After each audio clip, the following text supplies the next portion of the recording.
आज आम 10th mathematics आमर गणितर बीज गणित जोटा तुम कौन कौच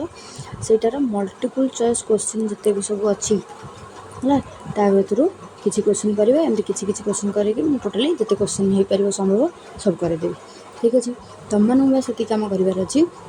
जहाँ भी सब सरल सह समीकरण आम मैंने कौन करे पढ़ीचे जहाँ भी सब कनसेप्ट विषय पढ़ीचे जहाँ भी शिखा जिन सब पढ़ीचे बस ताको बुझी बुझिक रिविजन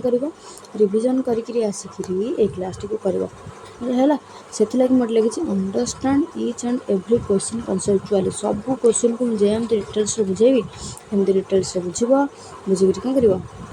कर बार बार प्रैक्टिस कर खातार नोट कर प्रैक्टिस कर। ठीक अच्छे चलो फास्ट क्वेश्चन को जाए। फास्ट क्वेश्चन आम कौन देती फास्ट क्वेश्चन टा कहूँ कि क्यों समीकरण द्वयर समाधान संभव नहीं माने देखो ये ए रे दुटा क्वेश्चन अच्छी बी रे दुटा सी रे दुटा डी रे दुटा सब दुटा दुटा क्वेश्चन अच्छी तो ये से कहूँ कि कौ दुटा समीकरण को आम नेले कौन हम ना तार समाधान संभव हेब ना समीकरण समाधान संभव हेब ना यहाँ कहवा आगे गोटे जिन कहीदे आगुरी कहीदे गोटे जिनस कौनटा ना आम जाचे जदि आमको जो समीकरण देती a1x plus b1y plus c1 equal to 0 मैंने प्रथम जहाँ भी क्वेश्चन रिलेटेड जो कनसेप्ट रही मुझे प्रथम मन पकई दूसरी तुम यहाँ समीकरण गोटे देती आ गए a2x plus b2y plus c2 equal to 0 ये आमको देती या भितर आम जाचे जदि a1 by a2 not equal to हुए b1 बाई b2 सहित। ठीक अच्छे तेल आपको आम कौन कौचे ना आम कौचे ताहले जदि a1 by a2 b1 by b2 सहित सामान न हुए ताहले कौन हम ये जो समीकरण द्वय अच्छी आम लिखि था समीकरण द्वय परस्पर छेदी छेदी कहले परस्पर को कौन सी गोटे बिंदु ये गोटे बिंदु छेद करेंगे मैंने। ठीक अच्छे आर आउ गोटे ना कौन दे आमको एमती दे थाई पारे समीकरण द्वय कौन दे समीकरण द्वय संगत और स्वतंत्र एटा मत दे थाई पारे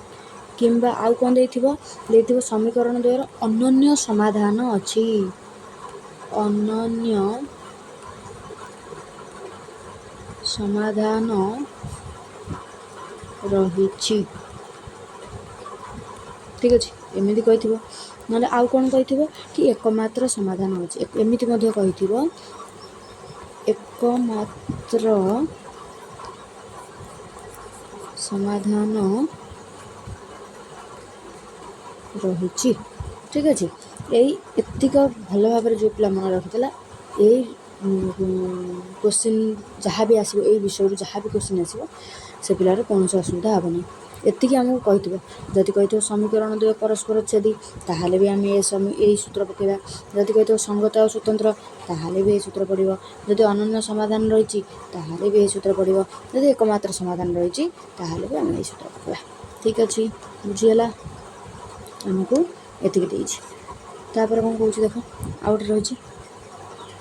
आउट रही जदि a1 बाई a2 सामान हो गला b1 बाई b2 सहित आउ सामान है c1 बाई c2 सहित ताहले आस्तर आम कौन बुझा ना समीकरण द्वय कौन हे एक हे समीकरण द्वय एक और भिन्न नुहंती माने अभिन्न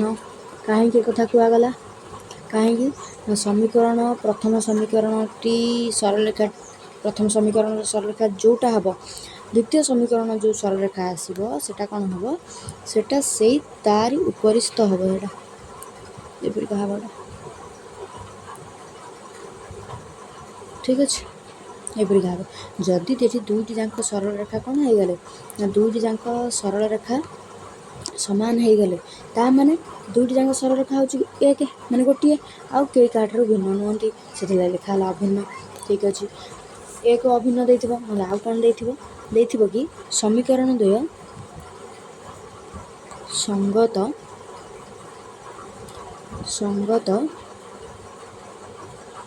ଦେଇଥିବ, ସମୀକରଣ ଦ୍ୱୟ ସଙ୍ଗତ ଓ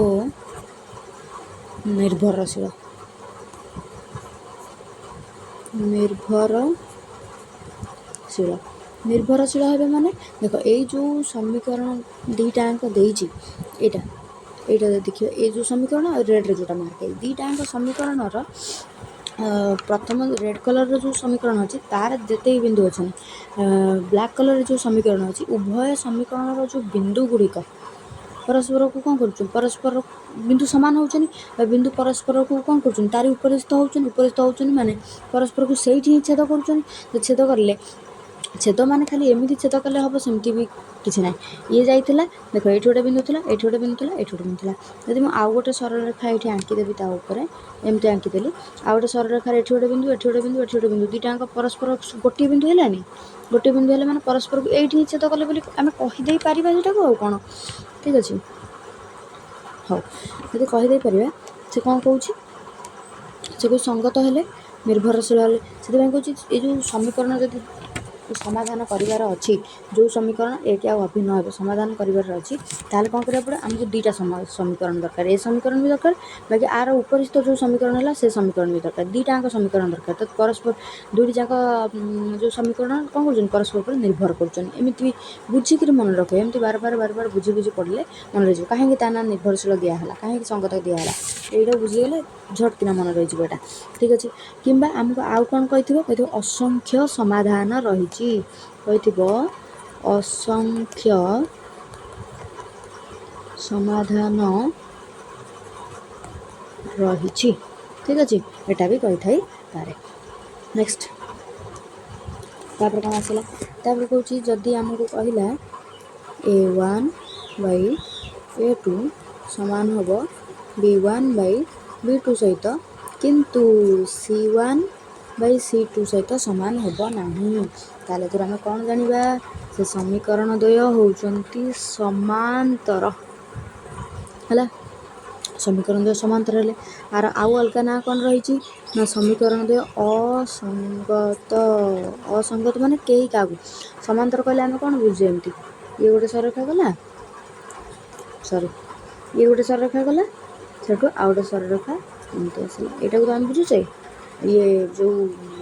ସମାନ୍ତର ବୋଲି। ସମାନ୍ତର ଅସଙ୍ଗତ କେହି କାହାର ସାଙ୍ଗ ହେଉନାହାନ୍ତି, ଦେଖୁନ ଏମିତି ମାନେ ଏମିତି ବୁଝି ଦେଇପାରିବା କି ଅସଙ୍ଗତ। ତାପରେ ହେଉଛି ଆଉ କ'ଣ ଲେଖା ଥାଇପାରେ, ସମାଧାନ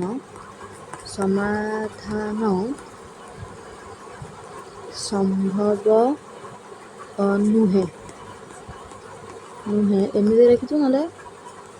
ଅସମ୍ଭବ ଏମିତି ବି ଲେଖିଥାଇପାରେ, କିଛି ଅସୁବିଧା ନାହିଁ, ଯେଉଁଟା ହେଲେ ମନେ ରଖିପାରିବ ଚଳିବ। ଠିକ୍ ଅଛି, ଏତିକି ଥିଲା ଜିନିଷ। ଏବେ ଆମେ କ୍ୱେଶ୍ଚିନ୍କୁ ଯିବା। କ୍ୱେଶ୍ଚିନ୍ କ'ଣ କହିଲା,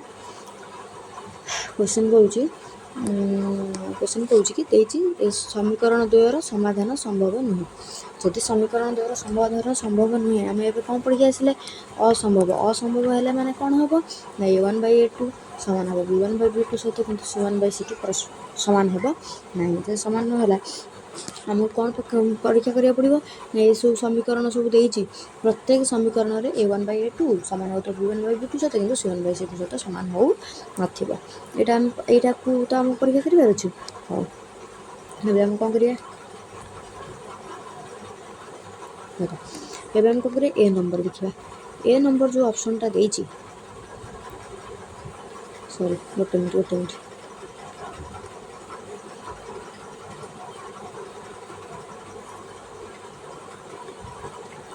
ଏ ନମ୍ବରଟା ଯେଉଁ ଅପସନ୍ ଦେଇଛି, ଏହାର କହୁଛି A1 କେତେ 2, A2 କେତେ -6, ତ ଲେଖ 2/-6, ଏତିକି ଆସିଲା। 2/-6ର ମୂଲ୍ୟ କେତେ ନା 2 ଆଉ 6, ଦୁଇଟା ଯାକ 2ରେ କଟିପାରିବେ, ତ ଆମେ 2ରେ ଭାଗ କଲେ ଉପରେ ରହିଲା 2 × 2, ତଳେ ରହିଲା -2 × 3 = 6, କେତେ ଆସିଲା 1/-3 -1/3 କହିପାରିବା। ତାପରେ ହେଉଛି B1 ହେଉଛି କେତେ y ବା B1 ଆମେ କାହାକୁ ୱାଇରେ ସହଗ 1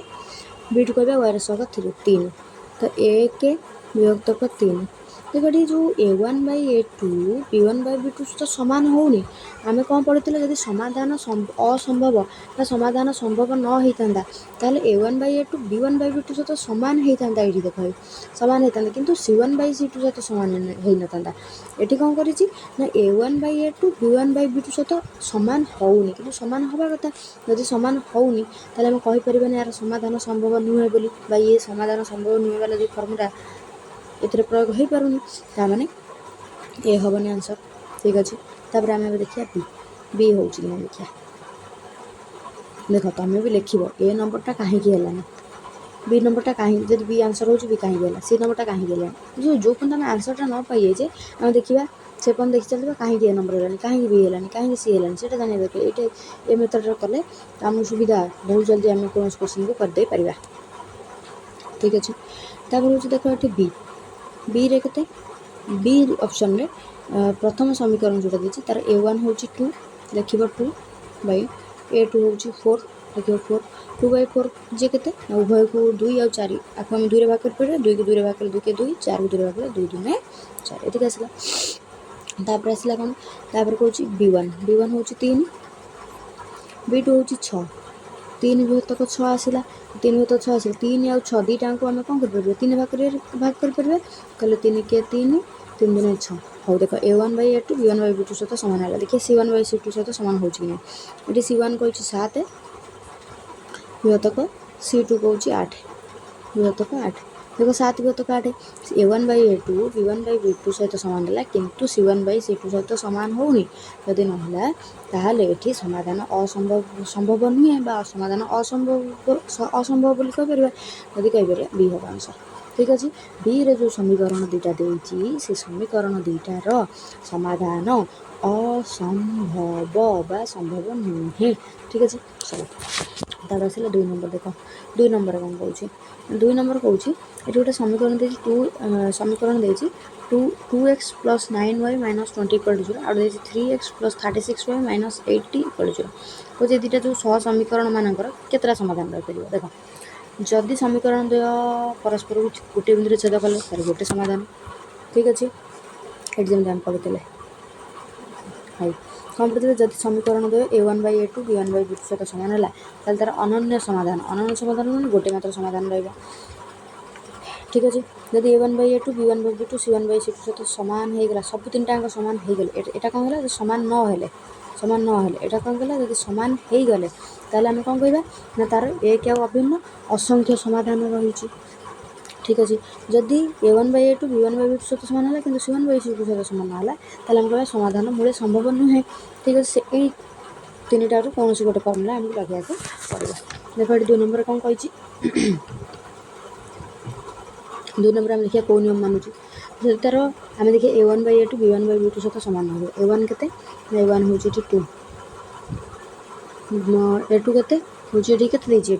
ଏଠୁ ଦେଇଛି 3 ଏଠି ଦେଇଛି 3xର ସହଗ 3।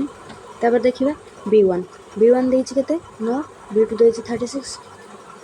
9 ବିଭକ୍ତକ 36 ଗୋଟେ କାମ କରିବା ସମାନଟା ଏବେ କାଟି ଦେଉଛି 9 ବିଭକ୍ତକ 36 9 ବିଭକ୍ତକ 36କୁ ଆମେ ଆଉ କ'ଣ ଲେଖିଦେଇପାରିବା 9 ଆଉ 36 ଉଭୟ 9ରେ ଭାଗ କରିବେ 9 କେ 9 9 ଚଉ 36। ଦେଖ ଏଠି A1/A2 B1/B2 ସହିତ ସମାନ ହେଉନି। ଯଦି ଆମର A1/A2 B1/B2 ସହିତ ସମାନ ହେଲା ଆଉ C1/C2କୁ ଦେଖିବାର ଅଛି କି ସମାନ ହେବ କି ନାହିଁ, ଦେଖିବାର ନାହିଁ। ଆମେ କ'ଣ କରିବା ନା ସିଧା ଏଇଠୁ ଜାଣିପାରିଲେ କି ଏହାର ଅନନ୍ୟ ସମାଧାନ ରହିଛି ବା ଏ ସମୀକରଣ ଦୁଇଟାର ଅନନ୍ୟ ସମାଧାନ ରହିଛି ମାନେ ଗୋଟେ ମାତ୍ର ସମାଧାନ ରହିଛି। ଅପସନ୍ ଏ ହେବ ଆନ୍ସର୍। ଠିକ୍ ଅଛି। ହଉ ତାପରେ ଏଇଟା 2 ନମ୍ବରଟା ପୁଣି ଏଠି ରହିଛି। ହଉ ଛାଡ଼ 3 ନମ୍ବର କହୁଛି ଗୋଟେ ସମୀକରଣ ଦେଇଛି A'(x) ସେଠି A B C ରହୁଥିଲା ଏଠି A'(B' C' ରହିଛି। ଠିକ୍ ଅଛି। A'(x) B'(y) C' = 0 ଏ ସମୀକରଣ ଆମେ କ'ଣ କରିବା ୱାଇକୁ x ମାଧ୍ୟମରେ ପ୍ରକାଶ କରିବା। ୱାଇକୁ x ମାଧ୍ୟମରେ ପ୍ରକାଶ କରିବା ଅର୍ଥ କ'ଣ, ୱାଇ ଯେଉଁଠି ଅଛି ତାକୁ ଗୋଟେ ସାଇଡ଼୍ରେ ରଖିବା ଆଉ ଯିଏ ଅଛନ୍ତି ସବୁକୁ ସେ ପାଖକୁ ନେଇଯିବା। ୱାଇ କେଉଁଠି ଅଛି ଦେଖ B1y ଅଛି ନା ନାହିଁ, ସେ B'(y) बी डैश वाई को मुझे कौन कली गोटे साइड रखिली ये आउ सबको से पाखक नहीं जी सबको माने a1x प्लस थिले ए जो समान सेपट को गला के minus A dash x a1 बार बार बुझे कह सॉरी ए डैश एक्स हम ए डैश एक्सटा प्लस अच्छी समान सेपट गले माइनस ये जो प्लस सी डैशटा ये प्लस अच्छी समान सेपट गले माइनस सी डैश हो गला बुझीगला परिणत करदे तापर हूँ वाई के हम वाई को एक्स रिप्रेजेंट करवा तो तमें आमको वाई मूल्य जानवर अच्छे वाई कौन करवा जो बी डैश थिला वाई रे गुणा होता ताकू आम सामान सेपट को नेले ये कौन हो हरण हो minus A dash X minus C dash by B dash रहा से आगू क्वेश्चन कौन कौन जदि वाई को एक्स मध्यम प्रकाश करदे आम प्रकाश कलापर कौन हम ना प्रकाश करें शर्तटा कौन रौन शर्त हम ए डैश जीरो हेनी ना ए डैशटा जीरो हम ना बी डैश जीरो हेनी ना बी डैशटा जीरो हम कौन कर जदि मुझे ए डैश को जीरो कर दिए जदि कौन करे ना ए डैश को जीरो करदेली ये जो ए डैशटा ये लिखाई यहाँ आपको मुझे जीरो करदे जीरो इंटू एक्स के जीरो हो जीरो है माइनस सी बै रही माइनस सी बै बी डैश आसो ए डैश को एक्चुअली ये जब मुझे ए डैश को जीरो कर दिए ताहले वाई को आम एक्स मध्यम प्रकाश करें कहीं ए डैश जगह जब मुझे जीरो पकाए जीरो को ये जो एक्स रे गुणिले के ना जीरो माइनस सी डैश देखो एक्सटा टोटाली जीरो होगा एक्सटा कौट रहा कि मुझे एक्स मध्यम प्रकाश कली बुझे तेणुक आम ए डैश को जीरो नहीं पारिबा नहीं ठीक अच्छे ए डैश को आम जीरो नहीं पारिबा नहीं ता सहित ए डैश तो जीरो आम ये कौन लिखाई ए डैश जीरो हम कौन लिखाई ये ना ए डैशटा जीरो हम जदि ए डैशटा जीरो हम मुझे कौन कहली ए डैश को आम जीरो नबानी ताहले यहाँ तो भूल हो गला मुझे कहीदे देख एमती कौच ए डैश को कौन कौ शर्तटा ठीक हम बुझे ए डैशटा से कौन जीरो नुहे ए डैशटा जीरो नुहे कि जीरो नेले भी किसी असुविधा ना कहीं जो सी डैशटा लिखाई सी डैश को लिखिपारे सी डैश एक्स रहा तो जीरो तो कौटना कौटी वाई को आम एक्स भाव तो प्रकाश कर पारे ठीक अच्छे तेणुक सी डैशटा ए डैश को जीरो न नवा कथा आम ये भावा कहीं ठीक अच्छे न भाविकी ये फास्ट ऑप्शन तो कटिगला बाकी बी इक्वल टू बी हूँ A dash not A dash हूँ जीरो ए डैश को आम जीरो नबानी बुझीगला ए डैश को जीरो नबानी बाकी रहा ये हूँ B dash not equal to zero यही गोटे जिन देख ये जो बी डैश को जब मुझे जीरो नहीं गली डी रे जो ऑप्शनटा देखिए बी डैशटा को जब मुझे जीरो नहीं गली ताले जो हर ये जो बी डैश जगह मुझे जीरो लिखले कौन हम लबर A dash X minus A dash X minus C dash by zero कहार हर जदि शून्य हो गला से भग्नांशर किसी मूल्य रही जदि न रही आम केबे भी ये बी डैश को जीरो नहीं पारानी ताने यहाँ गला कटिगला ये कटिला बचला किए ना बचला यहाँ बी डैशटा जीरो हम ना ठीक अच्छे बी डैश जीरो नहेले ही जाकि आम कौन कर ना वाई को एक्स मध्यम प्रकाश करदे पारिबा ठीक अच्छे आंसर कौन है आंसर है सी नेक्स्ट तापर हूँ दुईटी समीकरण आमको देती सह समीकरण संगत और स्वतंत्र होचन समीकरण दो संगत हेले स्वतंत्र हेले संगत माने परस्पर को गोटे बिंदु छेद कले ठीक अच्छे स्वतंत्र माने गोटे समीकरण ता बाटर गला आठ समीकरण बाटर गला एमती भी आम बुझिक मन रखिपर ठीक अच्छे मन रखिपर से कह संगत और स्वतंत्र हेले माने सांगे सांगे आम कौन बुझा ना तार अनन्य समाधान रही संगत स्वतंत्र ब्राकेट लिखी देती अनन्य समाधान रही जदि से समीकरण दुईटा समीकरण देती क्वेश्चन कौन दुईटा समीकरण देती तार संगत और स्वतंत्र हे अनन्य समाधान रेखचित्र जो आम आंकिबा लेखचित्र जो दुईटा सरल रेखा आसो केमती हम ठीक अच्छे। संगत स्वतंत्र हेले कौन हुए आम जाचे परस्पर छेदी हुआ यदि परस्पर को छेद करेंगे ये गोटे बिंदु कौन करें ना परस्पर को छेद कले पूरा परस्पर छेदी हे आउ कौन ठीक अच्छे सरला। तापर आसला 5 नंबर ये कौन कह देख 5 नंबरटा हूँ 2x plus 8y plus 2 equal 0 ये 3x plus 12y plus l equal 0 ए समीकरण द्वय एक आउ अभिन्न हेले एक माने सरल रेखा दीटा सरल रेखा प्रथम सरल रेखा जोटा द्वितीय सरल रेखा जब देखा द्वितीय सरल रेखा हूँ कौन द्वितीय सरल रेखा हूँ तार उपरिस्थ यहाँ ठीक अच्छे। द्वितीय सरल रेखा तार उपरिस्थ हो गले आम कौन ए बुझे ना ए जानले सरल रेखा दे एक आउ अभिन्न हेले माने परस्पर उपरिस्थ हेले परस्पर उपरिस्थ हेले एक आउ अभिन्न हेले माने आम कौन कह असंख्य समाधान रहा यदि असंख्य समाधान रहा आम लिखा a1/a2 समान हम b1/b2 समान हम c1/c2 सहित ठीक अच्छे बुझीगला। a1 के ना a1 ये देख ये 2 देती आम a1 जगह के लिखा 2/a2 a2 देती 3 ये देनी 3 a2 जगह 3 रे इक्वल टू b1 के b1 हूँ 8 भाई b2 के 12 रहा इक्वल टू ये c1 देती 2 है यहाँ देती 2 लिख 2 यहाँ हूँ एल हूँ के तले सॉरी यहाँ c2 हूँ एल c2 जगह आम के पकेबा एल लिखा लिखि सारापर ये मूल्य बाहर तो केते हम आंसर देख आंसर के आंसर हो आम ए कौन करवा ना आमको एल मूल्य दरकार से आम जो अनुपात आई अनुपात ये दुटा अनुपात को लेकिन आंसर करदे पारा ताल कौन करवा ना एल को ये जो 8 रे गुणवा ये जो 12 को ये 2 रे गुणदेवा ठीक अच्छे। एल को 8 रे गुणवा है 8 एल इक्वल टू 12 को 2 रे गुणवा है 24 तो एल के 8 आने 24 घर है के 3 एल मूल्य के आसला 3 आम पचार एल के बाहर कर एल के बाहर 3 हम आंसर सी।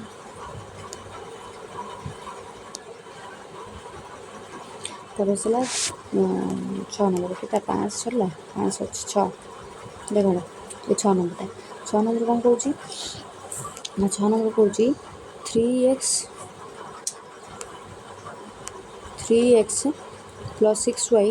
माइनस 12 इक्वल 0 ए समीकरण सहित आम ये तले थी समीकरण ए बी सी डी मध्य कौ समीकरण को नेले से दुटा समीकरण कौन करेंगे अनन्य समाधान संभव हम अनन्य समाधान माने एकमात्र समाधान माने से दुटा परस्पर को छेद कर परस्पर छेद कर माने कौन हो ना a1/a2 सामान हो b1 सामान हो b1/b2 सहित आमको ये गोटे परीक्षा करा पड़े जब a1/a2 b1/b2 सहित नहला ताहले से समीकरणटा कौन कर उपरिस्थ समीकरण सहित अनन्य समाधान तैयारी कर ठीक अच्छे से करा कौन ये आम कौन करा पड़ो मुझे ए नंबर देखिए ए नंबर जो समीकरण अच्छे 2x मुझे कौन करी a1/a2 not equal to b1/b2 हो परीक्षा करी देख ए नंबर समीकरण कौन हो प्रथम समीकरण रे a1 हूँ 3 भाई द्वितीय समीकरण a1 हूँ 2 ताले a1/a2 आसला 3/2 तापर आसला प्रथम समीकरण रे b1 हूँ 6 द्वितीय जो ए नंबर समीकरण b1 b2 के y सहग माइनस 1 यहाँ देख y सहग माइनस 1 है ये आसला 3 विभक्तक 2 यहाँ आसला 6 विभक्तक माइनस 1 तो दुटा अनुपात कौन सामान है यदि सामान नहला ताहले जदि आम ये जो उपरिस्थ समीकरण सहित ए नंबर समीकरण को नबा ताहले कौन हो ना ताहले ये दुईटी समीकरण अनन्य समाधान ये दुईटी समीकरण अनन्य समाधान संभव हम जदि ए समाधान संभव हो न था ताहले हमको बी की परीक्षा करा पड़ता बी न होता सी को परीक्षा करता सी न होता डी को परीक्षा करता जो सेटा को आम आंसर बोली कौन करते मानी था नहीं था ठीक अच्छे चलो तापर कौची ସାତ ନମ୍ବର କହୁଛି ଏ ଯେଉଁ ତଳେ ଯେଉଁ ସର୍ତ୍ତ ଦେଇଛି କେଉଁ ସର୍ତ୍ତ ଅନୁସାରେ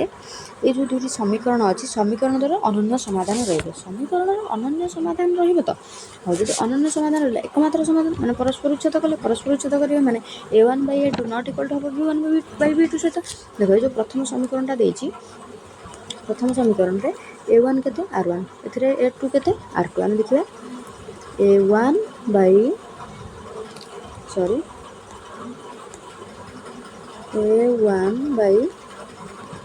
a2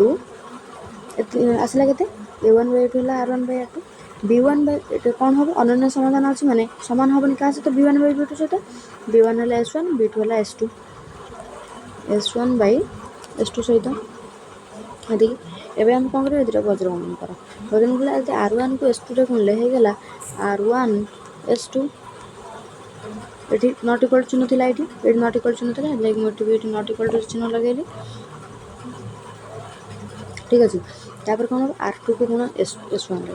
ତାହେଲେ ହେଲା r2 s1 ଏଇ ସର୍ତ୍ତ ଅନୁସାରେ ଏ ଯେଉଁ ଦୁଇଟା ସମୀକରଣ ଦେଇଛି ସମୀକରଣ ଦ୍ୱାରା ଅନନ୍ୟ ସମାଧାନ ରହିବ। ତାର ଏଇ ସର୍ତ୍ତଟା କେଉଁଠି ଲେଖା ହେଇଛି ସେ ସର୍ତ୍ତଟା କିଏ ନା ଏଇଟା ସର୍ତ୍ତ ବିଷୟରେ କେଉଁଠି ଲେଖା ହେଇଛି ସି ନମ୍ବରରେ ଲେଖା ହେଇଛି ସି ହେଇଯିବ ଆନ୍ସର୍ ଠିକ୍ ଅଛି।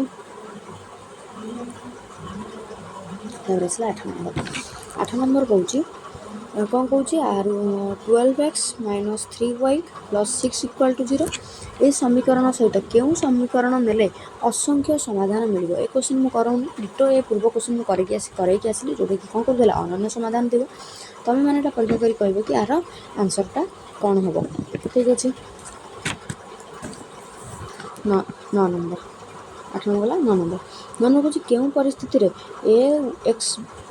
by + cଟା ଗୋଟେ ଏକଘାତୀ ସମୀକରଣର ଏଇ ଯେଉଁ ସମୀକରଣଟା ଦେଇଛି ଏଇ ସମୀକରଣର ଏକଘାତୀ ସାଧାରଣ ରୂପ ହେବ ନାହିଁ। ଚାଲ ମୁଁ କ୍ୱେଶ୍ଚିନ୍ଟା ଆଉ ଥରେ କହୁଛି ନିମ୍ନଲିଖିତ ଭିତରୁ କେଉଁ ସର୍ତ୍ତ ଅନୁସାରେ ଦେଖିବାକୁ ଗଲେ ଏଇ ଯେଉଁ ସମୀକରଣଟା ଦେଇଛି ଇଏ ଏକ ଏକଘାତୀ ସମୀକରଣର ସାଧାରଣ ରୂପ ହେବ ନାହିଁ। ଏକଘାତୀ ମାନେ କ'ଣ ହେଉଥିବ ନା ଚଳରାଶିମାନଙ୍କର ଘାତ 1 ହେଉଥିବା ଦରକାର। ହଉ ଚଳରାଶିମାନଙ୍କର ଘାତ 1 ହେଉଥିବା ଦରକାର ତାହେଲେ ଦେଖ ଯଦି ମୁଁ ଏ ଜାଗାରେ 0 ନେଇଯାଏ ତାହେଲେ ax ଥିଲା ax + by + c = 0 ଏ ଯେଉଁ ଏ ଜାଗାରେ ଯଦି ମୁଁ 0 ପକେଇଲି ଏ 0କୁ xରେ ଗୁଣିଲେ କେତେ ହେଇଗଲା ଏଇଟା 0 + by + c = 0 ଦେଖ ଏଠି ୱାଇର ଘାତ କ'ଣ ଅଛି ୱାଇର ଘାତ କିଛି ନାହିଁ ମାନେ ଏଇଠି ୱାଇର ଘାତ କିଛି ନାହିଁ ମାନେ 1 ଅଛି ମାନେ ଇଏ ଗୋଟେ ଏକଘାତୀ ସମୀକରଣ ହେଲା ଠିକ୍ ଅଛି। ଏକଘାତୀ ସମୀକରଣ ହେଲା ତାହେଲେ ଆମେ ଏକୁ ତ ମାନେ ଏକୁ 0 ନେଇପାରିବା ଏକୁ ଆମେ 0 ନେଇପାରିବା କ'ଣ କରିପାରିବା ନା ଏକୁ ଆମେ ଏଠି ଏ ଯେଉଁ ଫାଷ୍ଟ ଅପସନ୍ ଯେଉଁ କହିଥିଲା କି ଏକୁ ଆମେ 0 ନେଇପାରିବା ବିକୁ 0 ନେବନି ବିକୁ ମୁଁ 0 ନେଇନଥିଲି ଠିକ୍ ଅଛି। ହଉ ତାପରେ କହୁଛି ବି ନମ୍ବରରେ କ'ଣ କହୁଛି ନା ବି ନମ୍ବରରେ କହୁଛି ଏଟା 0 ହେବନି ଆଉ ବିଟା 0 ହେବ ମୁଁ ଏକୁ 0 ନେଉନି ତ ax ସେପରିକା ରହିଲା ପ୍ଲସ୍ ବିକୁ 0 କର ଏ ଯେଉଁ ବିଟା ଅଛି ବି ଜାଗାରେ ମୁଁ 0 ପକେଇଲି 0 × y + c = 0 ଦେଖ 0 × y 0 ହେଇଗଲା ରହିଲା କେତେ ନା ରହିଲା ax ପ୍ଲସ୍ ଏଠି ରହିଲା c = 0 ଏଠି xର ଘାତ କେତେ ରହିଛି ଏଠି 1 ତାମାନେ ଇଏ ବି ଗୋଟେ ଏକଘାତୀ ସମୀକରଣ ହେଲା ତାମାନେ ମୁଁ ୟାକୁ ତ ନେଇପାରିବିନି ସେ କ'ଣ କହୁଛି ଆମେ ଏମାନଙ୍କ ଭିତରୁ କେଉଁ ମୂଲ୍ୟ ନେଲେ ଏ ଜାଗାରେ କେଉଁ ମୂଲ୍ୟ ନେଲେ ଏଇ ଯେଉଁ ସମୀକରଣଟା ଗୋଟେ ଏକଘାତୀ ସାଧାରଣ ରୂପ ହେବ ନାହିଁ। କିନ୍ତୁ ଆମେ ଯଦି ବି ନମ୍ବର ନେଉଛି ଏକଘାତୀ ସାଧାରଣ ରୂପ ହେଇଯାଉଛି ଏଇଟା ମିଳୁଛି ବି ଯିବନି ତାହେଲେ ଆମେ ନେବା କାହାକୁ ସି କେତେ ହେବ ନା ସିରେ ସେ କହୁଛି ଏକୁ 0 ନିଅ ବିକୁ 0 ନିଅ। ହଉ ଯଦି ଏକୁ ଆଉ ବି ଦୁଇଟାଙ୍କୁ ଆମେ 0 ନେଇଯିବା ଏଠି ଲେଖା ଥିଲା ax + by + c = 0 ଥିଲା ତ ଏ ଯେଉଁ ଏ ଜାଗାରେ ଯଦି ମୁଁ 0 ନିଏ 0କୁ ଏ ଯେଉଁ xରେ ଗୁଣିଲେ କେତେ ହେଇଗଲା 0 ପ୍ଲସ୍ ବି ଜାଗାରେ ଯଦି ମୁଁ 0 ନିଏ 0କୁ ଏ ଯେଉଁ ୱାଇରେ ଗୁଣିଲେ କେତେ ହେଇଗଲା 0 ପ୍ଲସ୍ c = 0 ଏଠି ହେଲା କ'ଣ ନା ଇଏ ଦୁଇଟା ତ 0 ହେଇଗଲା ବାକି ରହିଲା c = 0 c ହେଇଗଲା 0 c କହିଲେ ଆମେ କ'ଣ ବୁଝୁଛେ c କହିଲେ ଆମେ ବୁଝେ c ଗୁଣନ xର ହାତ 0 ଏଠି ତ xର ହାତ 0 ହୋଇଛି କ'ଣ ଏକଘାତୀ ହେଇଛି କି xର ହାତ 1 ହେଇଛି କି ହେଇନି ତାମାନେ ଏକଘାତୀ ହେବ ନାହିଁ। ଯଦି ଆମେ ଏ ଜାଗାରେ 0 ପକେଇବା ବି ଜାଗାରେ 0 ପକେଇଦେବା ତାହେଲେ ଯେଉଁ ସମୀକରଣ ଥିଲା ଆମକୁ ଗୋଟେ ଏକଘାତୀ ମିଳୁନାହିଁ ଠିକ୍ ଅଛି ତାହେଲେ ଆନ୍ସର୍ ହେବ କି ସି ହେଇଯିବ ଆନ୍ସର୍ ଠିକ୍ ଅଛି। तापर आसला कि 10 नंबर 10 नंबर कौन कौन 10 नंबर को 7x प्लस 8y प्लस 14 ये जो समीकरण रे ध्रुवकटा कि ध्रुवक आम जानते क्या कौन जहाँ पाखे कौन एक्स वाई चलराशि मैंने नए खाली गोटे कौन गोटे संख्या थी तुमको एक्स ध्रुवक पाखे तो एक्स थाए एक्स हाथ शून्य थाए शून्य हो जाए से एक्स हाथ शून्य मूल्य हूँ 1 जदि 1 ताल कौन संख्या को 1 गुणिले से निजे आस मन कर 14 लिखाई 14 को लिखी 14 गुणन एक्स हाथ शून्य ताल के ये एक्स हाथ शून्य माने 1 को 14 गुणिले 14 आसजनी बुझीगला सेमती आम कहीं नवा बा जो सरी भूल कही ताको आम चल राशि बोली एक्स हाथ जो 0 हो गला ताको आम गोटे चल राशि बोली कहीं कहवा एक्स को हेटी बुझे एक्स हाथ शून्य हो 1 हो सारी से देख प्रथम समीकरण में ये जो समीकरण देती एथर कौन एक्स हाथ 7 वाई घात 8 तो ये एक्स अच्छी ये वाई अच्छी तो ये तो चल राशि कहीपर कहीं जो एक्स हाथ ये जो एक्स सहग जो घात कहीदेली बोधे सरी घात नुह एक्स सहग जो ये 7 देती 7 हो गले 7x जो आम लिखुचे ये एक्स हाथ 1 ठीक अच्छे ये गोटे चल राशि अच्छी 8y कहले वाई घात 1 वाई घात 1 कहले ये गोटे चल राशि रही है आमको चल राशि दरकार ना जो चल राशि ना ताकि आम ध्रुवक बोली कहे देखो ये खाली अच्छी 14 अच्छी जो चल राशि ना आंसर होगा कौन 14 जी ध्रुवक टे बसला 11 कौन संगत निर्भरशील सह समीकरण द्वारा केतोटी समाधान रहा जो सी कौन दुटा समीकरण अच्छी दुटा समीकरण संगत और निर्भरशील परस्पर उत्तर देवा निर्भर कर कौन कही एक हे अभिन्न हे परस्पर भिन्न हे समीकरण दुटा कौन हम दुटाक समीकरण परस्पर उपरिस्थ हे परस्पर उपरिस्थ हो गले ताले आम कौन जानले परस्पर उपरिस्थ हेले संगत हेले निर्भरशील हेले ताने से समीकरण द्वयर असंख्य समाधान रही जाने कौन असंख्य समाधान रही आसला 12 नंबर कौन कौन 12 नंबर कौन क्यों समीकरण द्वारा अनन्य समाधान 0 आम पढ़ी गोटे मन अच्छे गोटे कनसेप्ट कही कि जदि दुटा समीकरण अच्छी से समीकरण अनन्य समाधान 0 हो गला ता माने हुए कौन ना a1 / a2 not equal to हो जाए b1 / b2 सहित यहाँ हुए ताले आम एवं करवा कौन ना अनन्य से कौन ए समीकरण दुईटू जदि आम नवा ताले से जो a1 a2 b1 b2 अच्छी से नॉट इक्वल टू हो कि नहीं देखा जदि नॉट इक्वल टू हो ये दुईटी समीकरण अनन्य समाधान 0 हो ठीक है जदि ए न हो बी रे परीक्षा करवा ए परीक्षा आम करने पड़ेगा ताले करवा कौन ए परीक्षा करवा ए ऑप्शन रे ए ऑप्शन देख a1 हूँ 7 भौतक a2 हूँ 14 7 भौतक 14 को आम लिखिपर के 1 भौतक 2 a2 b2 b1 हूँ 3 भौतक b2 हूँ 6 3 भौतक 6 को आम 1 भौतक 2 पर लिखिपर तो ये a1 / a2 b1 / b2 सहित सामान हो गला तमें यहाँ हेनी आंसर बुझीगला तापर आसला कौन बी नंबर कौन 2x + 3y = 0 5x + 9y = 0 हम जी जोटा न बुझीपर से सागे सागे वीडियो को पज कर बार बार बुझा चेष्टा कर ना हम आस पचार मत ठीक अच्छे बी रे देख बी रे a1 देके 2 / a2 दे 5 b1 देके b1 दे 3 / b2 देके 9 देख 2/5 3/9 सहित सामान होनी कौन सी प्रकार सामान नहला ताहले ये बी रे जो आंसरटा देती ए ही कौन कर बी आंसरटा कौन कर ना यार अनन्य समाधान अच्छा अनन्य समाधान तो हूँ 0 0 ठीक अच्छे 13 नंबर कौन mx + 3y + 5 = 0 x + 6y + 7 = 0 यार समाधान नहीं यदि समाधान नहीं तमें समाधान संभव नुहे जब संभव नुहे समीकरण दो परस्पर समांतर जदि पर समीकरण दो परस्पर समांतर हेले एमती बुझ समाधान ना समाधान असंभव ताल कौन हम a1 / a2 इक्वाल हम b1 / b2 सहित किंतु c1 / c2 सहित सामान हम ना ठीक अच्छे ये फर्मुला पकेबा तो ये a1 केते a1 हूँ mx a1 हूँ केते ना x सहग ma / a2 केते a2 हूँ ये x सहग 1 समान B1 B1 ହେଉଛି ୱାଇର ସହଗ 3 ଏଇ ଦେଖ B2 ହେଉଛି କେତେ ନା B2 ହେଉଛି ଏଇଠି ଦେଖ ଏଇ ୱାଇର ସହଗ 6 ଠିକ୍ ଅଛି। ଆଗକୁ ଆମର ବାହାର କରିବା ଲେଖିବା କିଛି ଦରକାର ନାହିଁ କାହିଁକି ନା ଆମେ ଏଠି ସର୍ଟ କୋଶ୍ଚିନ୍ କରୁଛେ ସର୍ଟ କୋଶ୍ଚିନ୍ ମୋତେ ଏମେ ବାହାର କରିବା ପାଇଁ ମୋତେ ଏଇ ଅନୁପାତ ଯଥେଷ୍ଟ ତ ମୁଁ କାହିଁକି C1/C2ର ଅନୁପାତ ବାହାର କରିବି ଯାଇକି ସେ ବି ତ ନଟ୍ ଇକ୍ୱାଲ୍ ଟୁ ପୁଣି ଠିକ୍ ଅଛି। ଏତିକି ଲେଖିଦେଇ ଆଗକୁ କରିଦେବା କ'ଣ କରିବା ନା ଏମେକୁ 6ରେ ଗୁଣିଲେ କେତେ ହେଇଗଲା 6m ବା ଏମିତି ଆହୁରି ସର୍ଟକଟ୍ କରିକି ଆକୁ ଆମେ କରିପାରିବା କ'ଣ କରିବା ଦେଖ m/1 ରହିଲା ସମାନ ବା ଏମିତି କ'ଣ m/1 ଏ ଯେଉଁ m/1 ଅଛି କାହାର ହରରେ 1 ରହିଲେ ତାର ମୂଲ୍ୟ କ'ଣ ହୁଏ ସେ ନିଜ ହୁଏ ତ m/1 କହିଲେ m ହେଲା ସମାନ 3 ଆଉ 6 ଦୁଇଟାଙ୍କୁ 3 ଭାଗ କରିବ ତ 3କୁ 3 ଭାଗ କଲେ ହେଲା 3 × 3 ଯେତେକ 6କୁ 3 ଭାଗ କଲେ ହେଲା 3 × 6 ତ ଏମର ମୂଲ୍ୟ କେତେ ଆସିଲା 1/2 ଏଇଟା ହେବ ଆନ୍ସର୍ ଠିକ୍ ଅଛି ସରିଲା। ତାପରେ ଆସୁଛି 14 ନମ୍ବର ରହିଗଲା 14 ନମ୍ବରରେ କ'ଣ କହିଲା 14 ନମ୍ବର ଗୋଟେ ସ୍ଲାଇଡ୍ ନେଇଯିବା ଆଉ ଗୋଟେ ନୂଆ ହଁ 14 ନମ୍ବର ହେଉଛି 2x + uy = 0 uy + 3y = 0 ଏ ସମୀକରଣଟି ଅସଂଖ୍ୟ ସମାଧାନ ଅଛି ଅସଂଖ୍ୟ ସମାଧାନ ରହିଲେ ମାନେ କ'ଣ ହେବ a1/a2 = ହେବ b1/b2 ସହିତ ଇକ୍ୱାଲ୍ ହେବ c1/c2 ସହିତ ଯଦି ସମାନ ହେଲା ତାହେଲେ ଆମେ କରିବା କ'ଣ ଅସଂଖ୍ୟ ସମାଧାନ ବାହାର କରିବା ଯଦି ବାହାର କରିବା ସେଥିପାଇଁ ଆମେ କ'ଣ କରିବାକୁ ପଡ଼ିବ ଲେଖିବା ଏଠି a1 କେତେ a1 ହେଉଛି xର ସହଗ 2 a2 ହେଉଛି yର ସହଗ xର ସହଗ u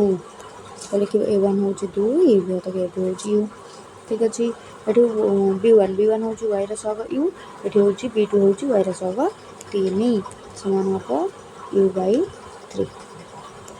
ଠିକ୍ ଅଛି। ଏଠି ଦେଖ c1 ତ ଏଠି ବି 0 ଏଇଟା ଲିଭେଇ ଦେଉଛି ଜଣାପଡ଼ିଯିବ ଦେଖ c1 ଏଠି 0 c2 ଏଠି 0 ତ c1/c2ର ଅନୁପାତକୁ ଆମକୁ ଆଉ ଏଠି ଲେଖିବାର କିଛି ଦରକାର ନାହିଁ କିଛି ଲେଖିବା ଏତିକି ଥାଉ। ତାପରେ ଆମେ କ'ଣ କରିବା ନା ଏବେ ଏ ଯେଉଁ ୟୁକୁ ୟୁରେ ଗୁଣିଲେ କେତେ ହେଇଗଲା ନା u² ସମାନ 2କୁ 3ରେ ଗୁଣିଲେ କେତେ ହେଇଗଲା 6 ତ ୟୁ କେତେ ଆସିବ ଏ ଯେଉଁ ଘାତ 2 ଅଛି ଏ ପାଖକୁ ଆସିଲା ପରେ ଏ ପାଖକୁ ଆସିକିରି ବର୍ଗମୂଳ ହୋଇଗଲା ଠିକ୍ ଅଛି। କ'ଣ ହେଇଗଲା ଏ ଯେଉଁ ଘାତ 2ଟା ଅଛି ଏ ପାଖକୁ ଆସି ବର୍ଗମୂଳ ହୋଇଯିବ ବର୍ଗମୂଳ ହୋଇଗଲା ପରେ ଆକୁ ଆମେ ପ୍ଲସ୍ ମାଇନସ୍ ଲେଖିବା କାହିଁକି ନା 6ର ବର୍ଗମୂଳ ନାହିଁ 6ର ବର୍ଗମୂଳ କହିଲେ କ'ଣ ବାହାରି ପାରିବନି ସେ ଯେଉଁ ଦଶମିକରେ ବାହାରେ ସେଟା ଆମର ଏଠି ଦରକାର ନାହିଁ ଟୋଟାଲି ଆମକୁ ଏଠି ଖାଲି ବାହାର କରିବାକୁ ପଡ଼ିବ ଆଉ ଯେତେବେଳେ କାହାର ବର୍ଗମୂଳ ବାହାର କର ତାକୁ ଆମେ ପ୍ଲସ୍ ମାଇନସ୍ ବୋଲି ନେଉ ମୁଁ ଯେତେବେଳେ କେତେବେଳେ ଗୋଟେ ବର୍ଗମୂଳ କାହିଁକି ପ୍ଲସ୍ ମାଇନସ୍ ଲାଗେ ତା ଉପରେ ଗୋଟେ ଭିଡ଼ିଓକୁ ନେଇ ଆସିବି ଆଣିକି ତୁମମାନଙ୍କୁ ବୁଝେଇଦେବି ଭିତରେ ଠିକ୍ ଅଛି। ଇ ହୋଇଗଲା କେତେ +-√6 ପ୍ଲସ୍ ମାଇନସ୍ √6 ଆସିଲା ତାହେଲେ ଦେଖ କେଉଁଠି ଅଛି +-√6 ଏଇଠି ଅଛି ହେଇଗଲା ଆନ୍ସର୍ ଠିକ୍ ଅଛି। 15 ନମ୍ବର କହୁଛି 4x + 5y + 1 = 0 3x - 2y - 5 = 0 ଯଦି ତା'ର ସମୀକରଣର ସମାଧାନ ହେଉଛି ଆଲଫା ଆଉ ବିଟା ହେଉଛନ୍ତି ତା'ର ସମାଧାନ ଆଲଫା ବିଟା ତା'ର ସମାଧାନର ଅର୍ଥ ହେଉଛି ଏକ୍ସର ମୂଲ୍ୟ ହେଉଛି ଆଲଫା ୱାଇର ମୂଲ୍ୟ ହେଉଛି ଆଲଫା ବିଟା କହିଦେଲି ଆଲଫା ହେଉଛି ତା'ର ଆଲଫା ଆଉ -1 ଏଠି କହୁଛି ଆଲଫା ଆଉ -1 ହେଉଛନ୍ତି ତା'ର ସମାଧାନ ତାହେଲେ ଏକ୍ସର ମୂଲ୍ୟ ହେଉଛି ଆଲଫା ୱାଇର ମୂଲ୍ୟ ହେଉଛି -1 ଏତିକି ଅଛି ତାହେଲେ ଆଲଫାର ମୂଲ୍ୟ କେତେ ବାହାର କର ଏତିକି ଆମେ ବାହାର କରିବାର ଅଛି ତ ସେଥିପାଇଁ କରିବା କ'ଣ ଯଦି ଏକ୍ସର ମୂଲ୍ୟ ହେଉଛି ଆଲଫା ଆଉ ୱାଇର ମୂଲ୍ୟ ହେଉଛି -1 ତାହେଲେ ଏକ୍ସ ଜାଗାରେ ଆମେ ଆଲଫା ପକାଇବା ୱାଇ ଜାଗାରେ -1 ପକାଇବା ତେଣୁ କେଉଁ ସମୀକରଣରେ ଆମେ ପକାଇବୁ ସମୀକରଣ ଏଠି ଗୋଟେ ଅଛି ଦୁଇଟା ଅଛି କୌଣସି ସମୀକରଣରେ ପକାଅ ଉତ୍ତର ଆସିବା କଥା ଆସିଯିବ ମନେକର ମୁଁ ପ୍ରଥମ ସମୀକରଣରେ ପକାଇଲି ପ୍ରଥମ ସମୀକରଣ ଥିଲା 4x + 5y + 1 = 0 ତୁମେ ବୁଝିପାରିବନି ବୋଲି ଏ ସମୀକରଣଟାକୁ ଆଉ ଥରେ ମୁଁ ଏ ଜାଗାରେ ଲେଖିକିରି ବୁଝାଉଛି ତୁମେ ପରୀକ୍ଷାରେ କଲେ ଡାଇରେକ୍ଟ ମୁଁ ଏବେ ଯେଉଁ ଲାଇନ୍ଟା ଲେଖିବି ସେଇଠୁ ଲେଖିବା ଆରମ୍ଭ କରିବ କାହିଁକି ନା ଏଥିରେ ଲେଖି ସମୟ ନଷ୍ଟ କରିବ ନାହିଁ 4 ଗୁଣନ x ଜାଗାରେ ଆମେ କେତେ ପକାଇବା ଏ ଯେଉଁ ଆଲଫା ଦେଇଛି +5 ଗୁଣନ y ଜାଗାରେ ଆମେ କେତେ ପକାଇବା -1 +1 ଏ ଯେଉଁ ଥିଲା ରହିଲା ସମାନ 0 ଠିକ୍ ଅଛି। आप हम कौन लगे 4 को अल्फा गुणिले 4 अल्फा ये जो ये अच्छे -1 अच्छे ये जो ए प्लस और ए माइनस ए प्लस ए माइनस ये हम गुणिले के -5 को 1 गुणिले हो गला 5 ठीक अच्छे ये गला 5 तापर जो +1 थिला +1 रहिला समान 0 4 अल्फा देख ये गोटे प्लस गोटे ये प्लस अच्छी गोटे माइनस अच्छी गोटे प्लस गोटे माइनस कौन करा फेडाण कराए हम फेड़ा 5 रू 1 फेले 4 5 बड़ा बड़ पर माइनस -4 रहा समान 0 4 अल्फा के -4 से गला +4 हो गला ठीक अच्छे +4 हो गला तो अल्फा के गोटे मिनट अल्फा के ये लिखी दूसरी समान अल्फा के ना ये जो 4 के आनी 4 हटदेवा ठीक अच्छे तो 4 तक 4 4 4 गला 1 हो गला अल्फा के होगा आम तो पचार ना अल्फार मूल्य बाहर कला अल्फार मूल्य हूँ +1 हम ठीक अच्छे ये देख मुझे ड्रामा करेली ये ड्रामा कर परीक्षा कर कौन जरूरत ना तुम मैंने काले बुझीपारनी से लगे मुझे ए लाइन लिखा पड़ा तुम चाहिए ये जो लाइनटा ये देती ये लाइन को सीधा ये लाइन को भी लिखिदे पारे किसी असुविधा ना ठीक अच्छे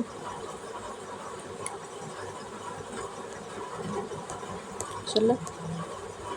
लास्ट क्वेश्चन बोलिए यहाँ हाँ ठीक अच्छे ये लास्ट क्वेश्चन सरला 15टा क्वेश्चन आज करेली यापर देखी आउ 15टा कि 20टा एमती जिते जहाँ सुविधा हे से अनुसार आ क्वेश्चन सब करदेवी ठीक अच्छे।